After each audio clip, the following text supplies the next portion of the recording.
A new semester means a new season of Sports Talk Philadelphia. We're going to recap the Eagles' playoff loss to the Tampa Bay Buccaneers. The Sixers, Joel Embiid, is making a strong front-runner appearance for MVP.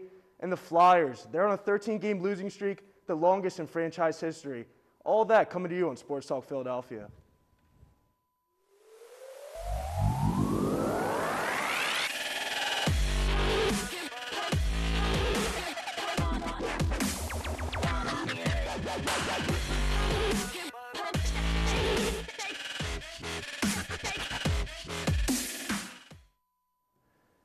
Hello, everyone, and welcome to another season of Sports Talk Philadelphia. I'm your host for another season, Caleb Flieger. I'm joined by my co-producer, Aiden Siksinski. Aiden, how are we doing? Good to be back, Caleb. Yeah, and we're also joined by Shane Nolan, back for another season. Shane? Good to be back, too. Well, a lot has happened since our last episode of Sports Talk Philadelphia, so let's get right into it. We're going to talk right into the Philadelphia Eagles, as they did clinch the 7th and final wild card spot, and they did go on the road to face the Tampa Bay Buccaneers. They did lose that game 31-15, but this was Nick Sirianni's first year as a head coach that led him to the playoffs, and also Jalen Hurts' first year as a starter. Jalen Hurts did struggle, though, in his first playoff game. 23 of 43, 258 yards, 1 touchdown and 2 interceptions. Miles Sanders, only 7 carries for 16 yards. That's worrisome there. And Dallas Goedert, he had a solid game, 6 catches for 92 yards. Overall, by halftime, the Eagles were down 17-0 in this game. For most of the game, it felt like Tom Brady and the Buccaneers did have a handle on this game as a whole, and didn't really seem at any point during this game that the Eagles actually had a chance to win this game, Aiden. Yeah, no, and the really unfortunate part is the biggest concern going into this game was how were the Eagles going to run the ball? That's their bread and butter the entire season. That's how they won games. The moment the run game was stopped and the Eagles relied on Jalen Hurts to win the game, he couldn't do it. Obviously, the biggest play being at the end of the half, he threw that ball to Jaylen Rager. Clearly, Rager was wide open, and I get that Hurts was under pressure in that situation, but I was watching these other quarterbacks in the playoffs, specifically Jimmy Garoppolo, who everyone says isn't a great passer, is probably the second worst quarterback. Hurts was probably the worst going into the playoffs. Jimmy Garoppolo does not be afraid of the pressure that's on top of him. Hurts looked scared, and I understand it was the ankle injury as well, but he just totally failed under the pressure. Yeah, this playoff loss definitely was not good, like you said. I mean, a lot of areas where we thought we made improvement through that second half of the season all went away, as the Eagles did start the season 2-5 and ended the regular season on the last 10 games of the season on a 7-3 win-loss ratio. Pretty impressive for, like I said, a new head coach in Nick Sirianni and also being led by Jalen Hurts. A lot of progress was made this season. Obviously, getting back in the playoffs is a huge step for this team, as a lot of people thought this was more of a rebuilding year, so that was good to see. Does this bad playoff loss discredit the progress that the Eagles did make this season? I mean, I hate to say it. I don't feel like this season had too much credit. I feel like it did before the playoff game, and the average really showed this team who it was. I mean, if you look at the schedule in this season, we played one team that finished over 500, the Saints at 9-8, and we only played one quarterback the entire year who played 17 games, and Matt Ryan in the first game of the season. And I know that you have to play to your schedule, but the Eagles played really badly against good teams and beat up on teams that are either mediocre or terrible. So this playoff game was going to show what this Eagles team was, and it shows that we have so much further to go than I think most people thought.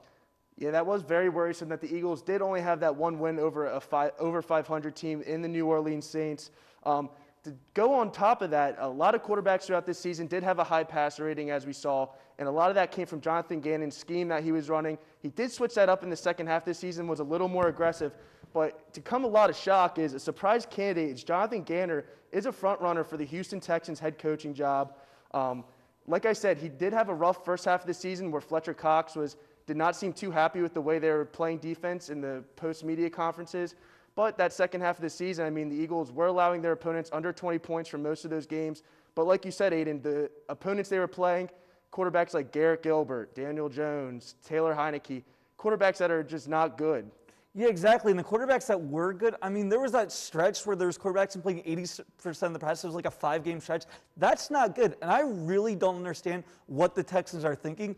I understand that they've struggled a little bit, and maybe they just want to throw in the rest of the season. I don't know. But when you look at the coaches that are possibly available, Brian Flores is going to be available. I think Deuce Staley would make an awesome head coach, someone that I think the Eagles probably should have looked at the beginning of the year and decided to pass over. And Eric Bieniemy, the offense coordinator for the Chiefs, those are 3 guys there, and those are the the guys that still, some of them have jobs, and there's more coaches that are available as well. I don't really understand Jonathan Gannon being offered this. I understand that he's well-liked within the NFL, but it just feels like that he had one mediocre year, and now he's getting offered these jobs. Yeah, definitely. I mean, as an Eagles fan, I would definitely not be sad to see him go. I mean, I think there's a lot of opportunity to even hire someone within the organization or, like you said, Aiden, go outside the organization. I know people like Vic Fangio, who just got fired from the Broncos, a good defensive-minded coach, could fill that hole for the Eagles if they do lose Jonathan Gannon. Going on, the Eagles do have 3 first-round picks in the draft this year, the 15th overall, 16th overall, the 19th. The 19th coming from the Eagles' own pick, the 16th from the Colts, and the 15th from the Miami Dolphins. The Eagles do have a lot of needs to fill. They need an edge rusher. They need offensive line. They need secondary. Even another offensive wide receiver threat they would also need. So, Aiden, where do you think that the Eagles will go in this direction of the draft? Do you think they will keep all 3 first-round picks, or do you think maybe they could move some of that draft capital to the following year draft? Yeah, so I think it's really interesting at this point, especially with a lot of the quarterbacks who are possibly available. I would love them to get this pick. I think the Kobe Dean would be awesome. I saw you wrote him down, looked him up. Dick Butkus Award winner, best linebacker in college football. The Eagles have really struggled at the linebacker position, so I think that's an obvious fit there if he's available. There's a lot of corners that are available as well, but I think that if the Eagles feel that they're in a position where they just need 1 or 2 pieces, I don't feel like they're there yet, but if they feel like they are, I wouldn't be surprised if they try going after a quarterback with this draft capital, either Aaron Rodgers, Russell Wilson, somewhere of that caliber. Yeah, and the Eagles, if they do keep these draft picks, they need to nail these draft picks. I mean, 3 first-round picks, that does not come a lot at all. So you need to hit these picks, have some young talent on this roster to lead this team towards the future. Another player we want to talk about that is pretty young, drafted recently, is Jaylen Rager. He does need a change in scenery, as many people are reporting. His 2021 stats were not impressive at all. 33 catches, 299 yards, and 2 touchdowns. He did have a big fumble in the playoff game versus the Bucs, where the Eagles defense started to get things turned around, and that just gave all the momentum back to Tom Brady and the Buccaneers. So, Aiden, do you think there's any way that Jaylen Rager is on the roster next season? I just don't see it at this point. It's really unfortunate, too. Partly because the Eagles completely overdrafted on him, and I think it's pretty clear about that at this point. But it's also the fact that he was put in a terrible position by the fan base. Obviously, Justin Jefferson was much better than him. They decided to go with Rager. Didn't work out. So I feel like it will almost be like Nelson Aguilar. I think moving him to another team will put him in better headspace. Yeah, we did see that the Atlanta Falcons wide receiver Calvin Ridley does want to look like he wants to change the scenery also. So we could see a little trade for Jaylen Rager for Calvin Ridley. Obviously, Jaylen Rager's not on the caliber of Ridley, so we'd probably have to throw in one of our first-round picks. But personally, getting a player like Calvin Ridley on that team who did go to Alabama and has that Alabama tie with Devontae Smith and Jalen Hurts, I could see some potential big plays coming from that unit. Other big news for the Eagles, Brandon Brooks announces his retirement, played 10 years total in the NFL, 6 seasons with the Eagles. He was a big part to the Eagles winning that Super Bowl 52. Just overall, a great player throughout his tenure for the Eagles and probably one of the best free agent signings that they've had in this past few years. Aiden, what can you reflect on pretty much Brandon Brooks' career with the Eagles? Yeah, it's just he was an awesome player, really stepped into that role when a lot of our offensive linemen started getting hurt. It was really a question mark about whether the line would be healthy enough to get us to the Super Bowl. He really was a big momentum pusher through. Unfortunately, injuries ended his career, but just an awesome guy. Yeah, and hopefully the offensive line could fill a few holes here because you obviously had Brandon Brooks just retire at right guard, and also Jason Kelce is pondering retirement. So the Eagles could have a need at offensive line in this upcoming draft and free agency, so definitely keep a lookout for that. We are going to move on to some Sixers talk, as the Sixers have been all right this season. They're 28-19 on the season. They haven't been too bad, but there's also been signs of worry that we've seen from last year. I mean, I knew a few weeks ago they blew like a 25-point lead. Another Doc Rivers loss right there. But as you do see, the Sixers are 3-2 in the past 5 games. The main thing I want to talk about with the Sixers is Joel Embiid. I mean, the numbers that he is putting up right now are insane. I mean, if you look over the past 4 games, he's averaging 38-plus points per game, 12-plus rebounds per game. That's the first player to do that in Sixers history. Joel Embiid has also scored 170 points in just over 128 minutes in their last 4 games. That's 1.32 points per minute. And the only player with higher points per minute is Wilt Chamberlain. So not only is Joel Embiid putting up MVP numbers for the players in the league right now, but he's also playing his name in the conversation with pretty much all-time greats, Aiden. Yeah, no, at this point, he's putting up stats we haven't seen since Michael Jordan, Wilt Chamberlain. It's really amazing that the Sixers have somebody like this, especially because with those injuries, no one knew the player that Embiid would be. And then there was a thought that Simmons would be the player in front of Embiid. But Embiid's really worked his tail off, honestly, to become one of the best players in the league, not just the best center. I think him and Jokic is so close. I hate arguing because they're both great players, both have different skill sets. But Embiid's a top 10 player in the NBA, and it's so nice for the Sixers after going through everything that they have to have a player like that.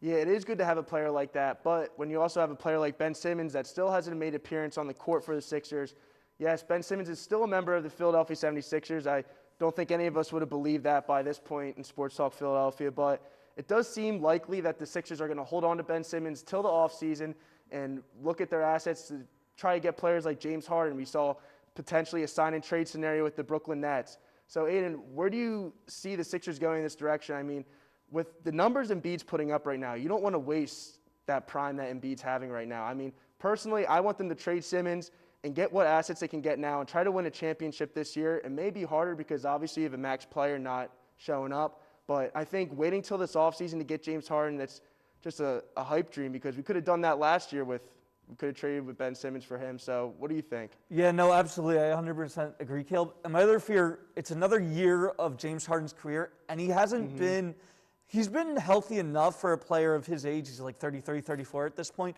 But the issue is, by next year, what's he going to be like? He's obviously dealt with hamstring injuries in the playoffs. He hasn't really made it through a playoff series in a really long time. So even if the Sixers are the 1 seed next year, even if Harden and Embiid have a great year, can they make it through the playoffs? And both Embiid and Harden have struggled with injuries at this point. It's definitely a big fear for me. And also going back, can the Sixers win with Doc Rivers as a coach? The biggest thing that's happened in this last week was that epic meltdown.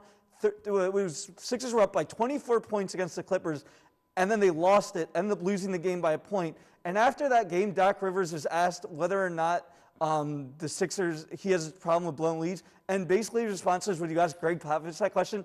I'm sorry to hate to tell Doc Rivers this. He is not Greg Popovich. He has won one NBA Finals his entire career. He's had meltdowns with every team he's coached, including the Clippers when they were up 3-1 to Denver and lost that, including Boston where they only won the one championship, and then last year with the Sixers.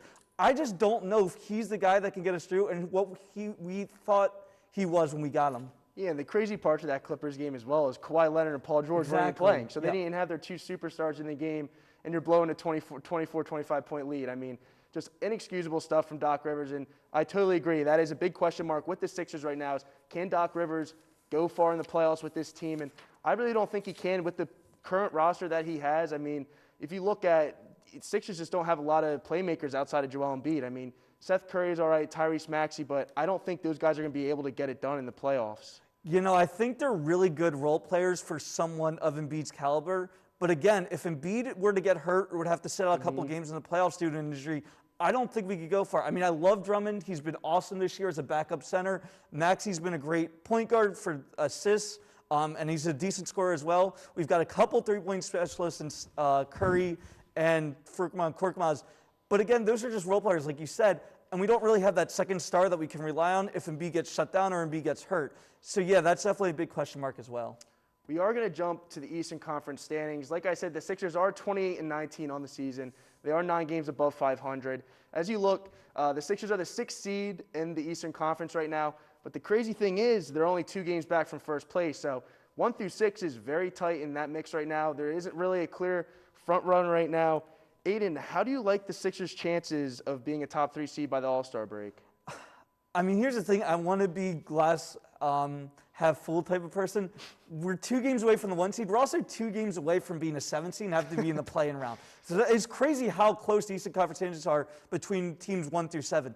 I'm hopeful that the Sixers can turn things around. They've looked a little bit better since the beginning of the year, but again, they've had these epic meltdowns as well and have played with teams that they should probably be beating by a lot more. I mean, they only beat the Pelicans by 10, and that was a really close game for the first 3 quarters. So I think they can do it as long as they beat up on the opponents they're supposed to, but I think we'll just have to wait and see at that point. Do you think that there's any way the Sixers can make a run, Pat, to the Eastern Conference Final that they have not done in quite some time now? I mean, they were close, but Kawhi Leonard hit that shot against the Sixers, and then even last year when they choked that series against the Atlanta Hawks, I mean, Sixers just cannot get past that second round of the playoffs. And currently with the way this roster is constructed, I mean, Joel Embiid, he's special and he can do his thing. But besides that, I mean, in the playoffs when they actually play defense and you have to play make and get your own bucket, I mean, I just don't think the Sixers have that, and I think they're really going to struggle in the playoffs. Yeah, I think it's going to be an interesting matchup. Obviously, there's teams in front of them that I don't think are as good as they are, the biggest one being the Chicago Bulls. I really like the Bulls. I like DeMar DeRozan. I like Levine on that team together. But they've really struggled against really good teams, and also Levine's gotten hurt as well. So I think they can possibly make it past one or two opponents that they're maybe better than, and especially if Embiid can do his thing, I think they could beat teams that lack a good center. But I think once you run up against teams with a bunch of stars, whether it be the Brooklyn Nets, if they're all healthy, if it's Giannis, I am concerned against teams like that.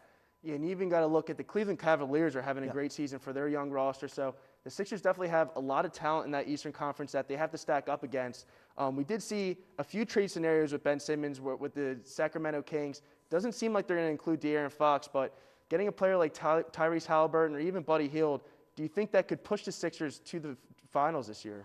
I don't know if it could push them to the finals. I think it gives them a little bit of a better chance. But the issue is that the Sixers have almost sabotaged these trades as well. There was a trade with the Houston Rockets that would have gone through, and then the Sixers decided to throw in Tobias Harris as well, which, like, if you can get rid of Ben Simmons at that point, just do it. Don't try to ruin these trades that other teams don't want. Because I love Tobias Harris. I think he's he's a way above average player. But the issue is he's getting paid way too much money for a guy who's a B-plus player. Why would the Rockets do that to themselves? And also the fact they don't want that much money. Ben Simmons' contract's already huge. They don't want to throw in another big contract as well. So just some of the things the Sixers have done at this point just makes no sense to me. Yeah, completely agree. Sixers contract situations have been awful. And Daryl Morey, he should be on the hot seat too as well as Doc Rivers after the season. So we'll definitely keep you guys updated on the Sixers.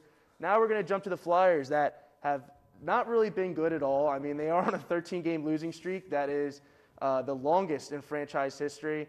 This is the second 10-game losing streak of the season, as I remember we talked about it last season too. So just overall, not good. And I do want to bring Shane Nolan into this talk. Shane, what is going on with the Flyers right now? Obviously, we saw a few months ago they did fire their head coach, Alain Vigneault. Obviously, that was not the answer. Where do you think the Flyers can go from here? I mean, it all comes down to the offseason or what GM Chuck Fletcher wants to do in the offseason and how he is going to take care of the draft and some free agents in the offseason. You have Johnny Gaudreau, who right now has 16 goals, 35 assists, and 51 points, and he's one of the best players in the league right now. So it all comes down to what he's doing in the offseason.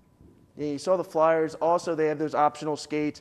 Players not showing up to them, barely any of them. Also, you see Flyers players having meltdowns outside the locker room, breaking their sticks and all that. Aiden, what do you think is going to happen with this Flyers team? I mean, obviously, things are not looking good right now. Yeah, just everything from the top of the team to the owners to Chuck Fletcher to the coaching to the players. It's just the entire organization at this point has gone from 2 years ago being one game away from making it to the Eastern Conference Finals to now being the worst team in the Metropolitan and honestly one of the most dysfunctional hockey teams in the entire NHL. And it's really disappointing, especially for older Flyers fans. This was the Philadelphia team. I mean, they won the 2 championships back-to-back in 74 and 75. This team was Philadelphia, and at this point, it's just like a complete joke almost. They've made it to – there's 2 good chances they had to win finals. 2010 when they made it to the finals against the Blackhawks and lost, and then the Islanders here. And that's been it, and it's really disappointing as a Philadelphia fan. Yeah, Flyers definitely haven't been trending in an upward direction. Kind of brings you back to the Sixers days when they were tanking for the process, so kind of puts you back in those days. But Flyers' Dave Scott doesn't think that the Flyers are going to take 3 to 5 years to rebuild. He thinks that this could be kind of a quick turnaround. He also says, sorry to the fans, they deserve much better, and Philadelphia fans do deserve much better than a 13-game losing streak. So where do you think the Flyers, I mean, obviously this season's not looking good. Where do you think the Flyers can go in this offseason to possibly make a step towards the future and show some positivity? Well, I mean, like I said, it all comes down to the draft. I mean, you have Shane Wright, who is right now the top draft pick for the draft this season. And if the Flyers are able to get that first pick, I mean, they have to go with him. He's a perennial goal scorer right now. And like I said, signing free agents. Yeah, I definitely think that you have to look at the draft, look at free agencies. I also went through the Phantoms roster just to see if there's anyone they could bring up. Most of their players are close to 30, so it's not like they really have a ton of younger prospects that can play as well. And it feels like the younger guys, too, have almost regressed in the last 2 years instead of improved. So just, again, like I hope Shane's right that they can get these young players in the draft and develop them. But that's a two-part thing. It just feels like the Flyers haven't done that in recent years. Yeah, discussing the Flyers' young talent, Shane, is there anyone the Flyers can bring up possibly to make this scenario any better? I mean, just give guys some time on the ice to see if they have any potential. Honestly, no, they really can't. Like Aiden said, I mean, all the players on the Phantoms right now, the majority of them are 30 years old, and the majority of them are AHL-type players. And if they come up, they're not going to help this team at all. I mean, Aiden said, the prospects, they need help in development-wise because they haven't been able to develop any players. I mean, Travis Konechny and Ivan Provorov, they've regressed so far, and they have not. I mean, Provorov hasn't been the number one defenseman that we thought he was going to be, and Travis Konechny hasn't been the top goal scorer that we thought he was going to be. Yeah, we are going to move on to the NHL standings. The Flyers, like Aiden said, they are in last place, 8th place in the Metropolitan Division. They're 13, 22, and 8 overall on the season. Overall, I think it is safe to say that the season possibly is over, guys. What do you guys think on that scenario? If they make it to the playoffs, I think that the entire organization will be fired just because it will be so shocking if they somehow are able to do this. I mean, there's no way they're making it to the playoffs. They have 33, 34 points on the season right now, last in the Metropolitan Division. And the wild card spot has the last team in the wild card spot is about 60 points right now. So there's no way they're making the playoffs. Now, do you guys think there are any players to build around for the future of this Flyers organization? Like I said, obviously Carter Hart, their goalie, he's young. They obviously have a lot more younger guys on the team right now. Do you think there's any pieces on the Flyers team right now that they can build around to build a championship team? I think it's going to be Joel Farabee. I mean, he's the only one who's been consistent since he came up 2 seasons ago. I mean, right now he's hurt, which sucks for the team right now because he's been, aside from Cam Atkinson and Claude Giroux, he's been the only player who has been putting up points for the team. So if anything, it's going to be around Joel Farabee. Yeah, speaking of Claude Giroux, do you think he makes appearance again next year for the Flyers, or do you think his tenure with the Flyers is going to end eventually? I really hope not. I want him to go to a contender at this point. I mean, this dude's put in everything for the Flyers, been playing for 15 years, played in our championship team that lost to the Blackhawks, as I said earlier. I really want him to go to contender. I hope the Flyers don't keep him around. Yeah, and that's all we have for Flyers. They're a complete mess right now, so hopefully by the next time we talk to you guys, the Flyers are scaling upwards. Now we're going to move to Fast Five, and the first one we're going to do this week in college basketball with Aiden Sasinski. Yeah, so obviously men's basketball gets a lot of precedent over women's basketball, but there's been some awesome storylines recently in women's basketball. Biggest one being Ioka Lee scoring 61 points for Kansas State in their win Oklahoma. That's the most points ever scored by a women's basketball player in a single game. So that's one of the first things that stuck out to me. But then I was also going through this rankings. UConn's women's team is 4 losses. That's the most that they've had in 9 years. And it's pretty shocking because most people think of UConn as the perennial team in women's basketball, but they haven't won a championship in 5 years now, and they've been knocked out in the Final Four every single time. The team that beat them, Stanford, is currently number 1, so it's going to be interesting to see how this lines up in the Final Four for women's basketball this year. Some good stuff going on in the college basketball world. Next question we're going to move on to is best team currently in the NBA. I'm going to take this one. I got to go with the Phoenix Suns, who did make the finals last year and did lose. The Suns, they're first place in the Western Conference, a very good conference to say the least. Chris Paul is top 10 in the MVP voting. Another veteran leader that they brought on last year, and obviously it showed that they went to the finals. So obviously he was a good piece to pick up there. Then you also obviously have Devin Booker, who is just a sharpshooter and a pure scorer for that team. And you also have young pieces around like Mikal Bridges and DeAndre Ayton. So overall, I think the Phoenix Suns are going to go back to the finals. Hopefully Chris Paul can finally get a ring because well-deserved for the type of career that he had throughout his NBA career. Next, we're going to move on to NHL MVP, and we're going to go to Shane for this one. For me, it's a little under-the-radar player. He plays for the Florida Panthers, and it's Jonathan Huberto. He's a left winger, and he's one of the best playmakers in the game, and it shows with him leading the league in assists with 42 assists, and he's also tied in points 58 with Alex Ovechkin. Going to the next one, Georgia and Alabama faced off in the national championship game a few weeks ago. Georgia did upset Alabama, where Alabama did have their number one wide receiver, Jamison Williams, get hurt in that first half. Obviously a tough loss, and we're going to go to Aiden for kind of a reaction and recap of that game. Yeah, so biggest reaction here, Stetson Bennett is just one of my favorite players in college football now. I mean, he had that really big fumble where it almost looked like a forward pass. Then the Alabama player picked it up before it went out of bounds. Just a crazy play. And for most teams, especially for a guy that was not highly recruited out of high school, someone who was deep in Georgia's depth chart and the quarterback, he was like number 5 at one point. He was number 3 earlier this year. Worked his way up to the number 1 spot. He led them back.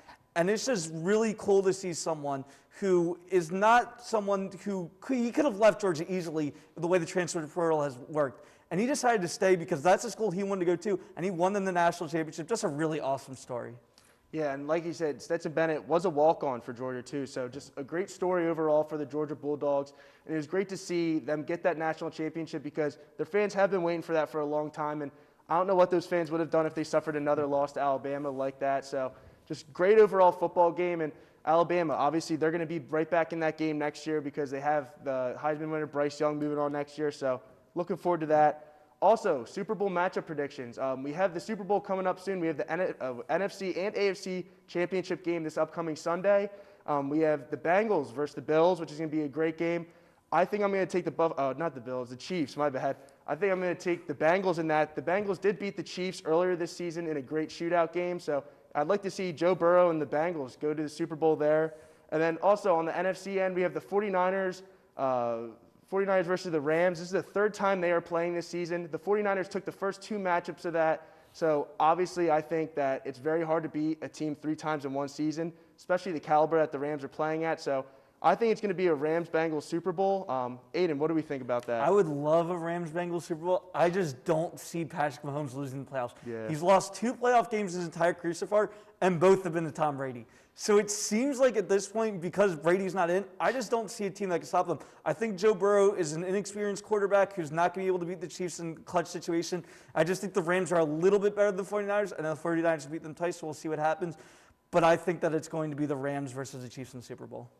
Yeah, it's definitely going to be a great weekend of football coming up, and it's a great time of the season when playoff football is around. So I'm going to keep you guys updated on that. That's all we have for Fast 5, and that's all we have for Sports Talk Philadelphia. I want to thank you guys for coming through and watching again. Don't forget to follow us on social media on Twitter and Instagram at Sports Talk LTV.